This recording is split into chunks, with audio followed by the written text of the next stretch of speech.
Hello வணக்கம். Welcome to Nellai AachiSamayal. இன்றைக்கி நம்ம சேனலில் பார்க்க போகிற ரெசிபி காலிஃப்ளவர் சப்ஜி. இது பூரி சப்பாத்திக்கெலாம் தொட்டு சாப்பிட ரொம்பவே நல்லாயிருக்கும். நாங்கள் இன்றைக்கி காலிஃப்ளவரை மட்டும்தான் வச்சு பண்ணியிருக்கிறோம். காலிஃப்ளவர் நிறைய இருந்துச்சு, அதனால் இல்லைன்னா இதோடு சேர்த்து உருளைக்கிழங்கும் பச்சை பட்டாணியெல்லாம் போட்டு பண்ணலாம். ரொம்பவே நல்லாயிருக்கும். பிள்ளைங்கள்லேருந்து பெரியவங்க வரைக்கும் இந்த காலிஃப்ளவர் எல்லாத்துக்குமே ரொம்ப பிடிக்கும். இதை மாதிரி நீங்கள் உங்கள் வீட்டில் பண்ணி பாருங்கள். பண்ணி பார்த்துட்டு எப்படி இருக்குங்கிறத எனக்கு கண்டிப்பாக கமெண்ட் பண்ணுங்கள், ஷேர் பண்ணுங்கள், லைக் பண்ணுங்கள், சப்ஸ்கிரைப் பண்ணுங்கள். வாங்க காலிஃப்ளவர் சப்ஜி எப்படி பண்ணுறதுங்கிறத பார்ப்போம். இப்போ நம்ம காலிஃப்ளவர் சப்ஜி பண்ண போகிறோம்.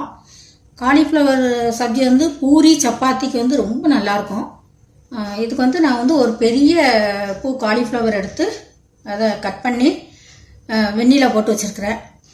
இந்த ஒரு காலிஃப்ளவருக்கு 3 தக்காளி நறுக்கி வச்சுருக்கேன்.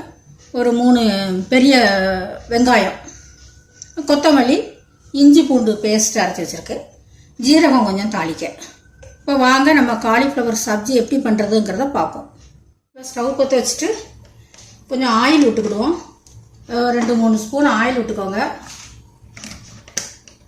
1 ஸ்பூன் நெய் விட்டுக்கோங்க, வாசமாக இருக்கும். இது எண்ணெய் காஞ்சதும் கொஞ்சம் கடுகு போட்டுக்கோங்க. கடுகு வெடிக்கட்டும்.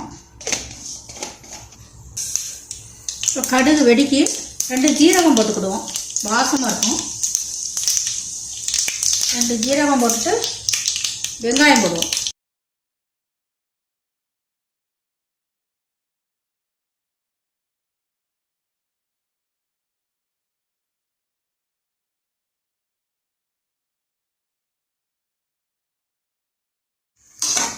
கொஞ்சம் வதங்கிட்டு வெங்காயம் நம்ம இஞ்சி பூண்டு சேர்த்துக்கலாம்.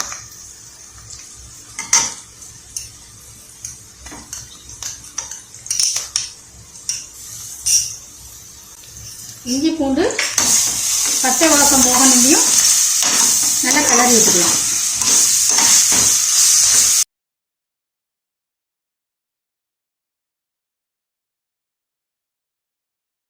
இப்போ இதில் கொஞ்சம் உப்பு போட்டுக்கலாம்.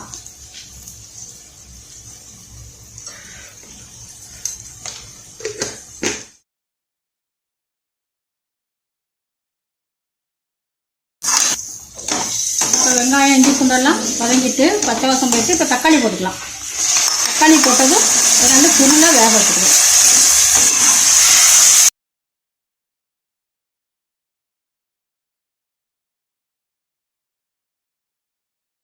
தூள் போட்டுக்கிடுவோம். இதில் கொஞ்சம்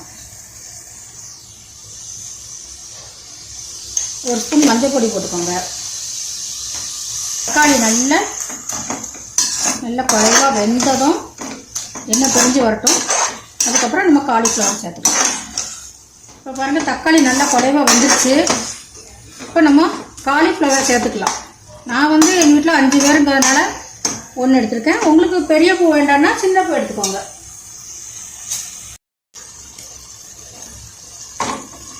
நம்ம அதில் காலிஃப்ளவரை சேர்த்து நல்லா கிளறி விட்டுக்கலாம்.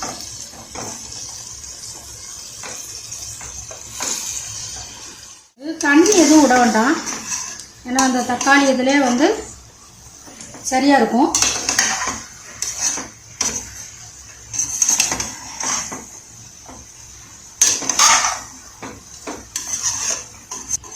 இப்போ காலிஃப்ளவரை போட்டு நம்ம கிண்டி வச்சிட்டோம்.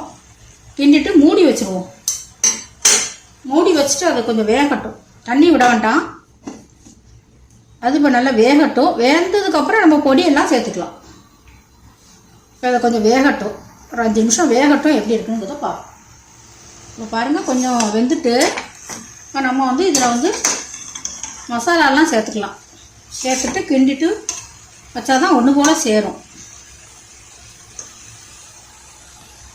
இல்லை 1 ஸ்பூன் மிளகாத்தூள் போட்டுக்கோங்க. இது மல்லித்தூள் 2 ஸ்பூன்.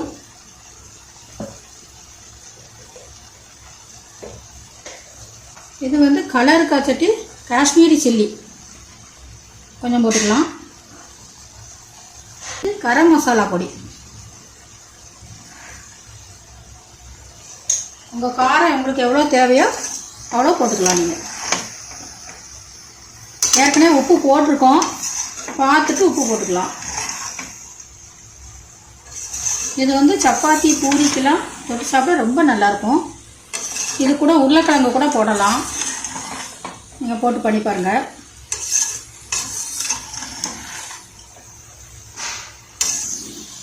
இப்போ நல்லா வெந்துருச்சு. இப்போ நம்ம கொத்தமல்லி இலையை தூவி இறக்கிடலாம்.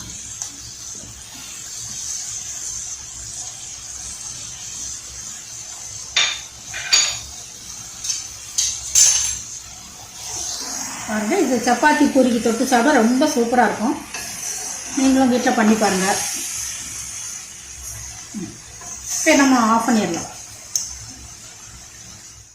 காலிஃப்ளவர் சப்ஜி ரெடி ஆகிடுச்சு. இது வந்து சப்பாத்தி பூரியோட தொட்டு சாப்பிட ரொம்பவே நல்லாயிருக்கும். நீங்களும் இதை மாதிரி வீட்டில் ட்ரை பண்ணி பாருங்கள். ட்ரை பண்ணி பார்த்துட்டு எனக்கு எப்படி இருக்குங்கிறத கமெண்ட் பண்ணுங்கள், ஷேர் பண்ணுங்கள், சப்ஸ்கிரைப் பண்ணுங்கள். மீண்டும் அடுத்த ரெசிப்பியில் நான் உங்களை சந்திக்கிறேன். நன்றி, வணக்கம்.